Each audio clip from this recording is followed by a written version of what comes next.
धन चाहिए, ना मुझे धन चाहिए, ना मुझे धन चाहिए। कुछ ऐसा काम करके जाना है, कुछ ऐसा काम करके जाना है। अगर मैं मर भी जाऊं तो बस तिरंगा ही कफन चाहिए, बस तिरंगा ही कफन चाहिए।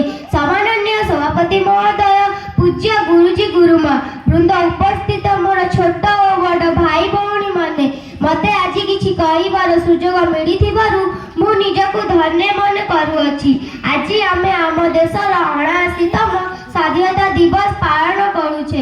1947 मसीहा अगस्ट मास 15 तारिख रे आम देश इंग्रेज शासन अधीनरु मुक्त होई स्वाधीनता लाभ कला। एही दिन आम देशर प्रत्येक लोक जातीय पताका तले छिड़ा होई जातीय संगीत गान करी स्वाधीनता दिवस बहु आडंबर सह पालन करूछे। दीर्घ 200 वर्ष धरी आम देश को शासन करिथिबा इंग्रेज मानक कबळरू मुक्त करिथिबा स्वाधीनता संग्रामी मानक प्रशंसा जेते कले भी अतृप्त हेब नाही। एही दिन आम देशर प्रधानमंत्री लाल किला ठारे जातीय पताका उत्तोलन करिथांती। एही दिन आमे एहा आम देशर राष्ट्रीय पर्व अटे।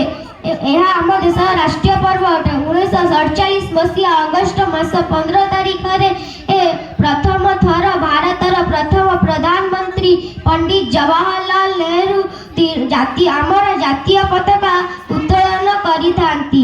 एही दिन आमे आमर जातीय पताका उत्तोलन करिथाउ एवं एही वीर मानकर दृढ़ मनोबल ओ एवं महात्मा गांधी अहिंसा नीति आगे आम देश भारत 1947 मसीहा अगस्ट मास 14 तारिख मध्य रात्र स्वाधीनता लाभ कला। 3 रंगर जातीय पताका नील आकाश रे रोमांच सृष्टि कला।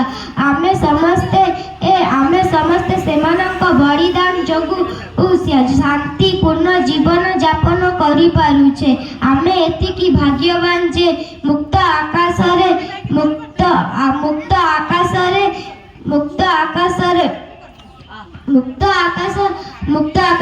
मौलिक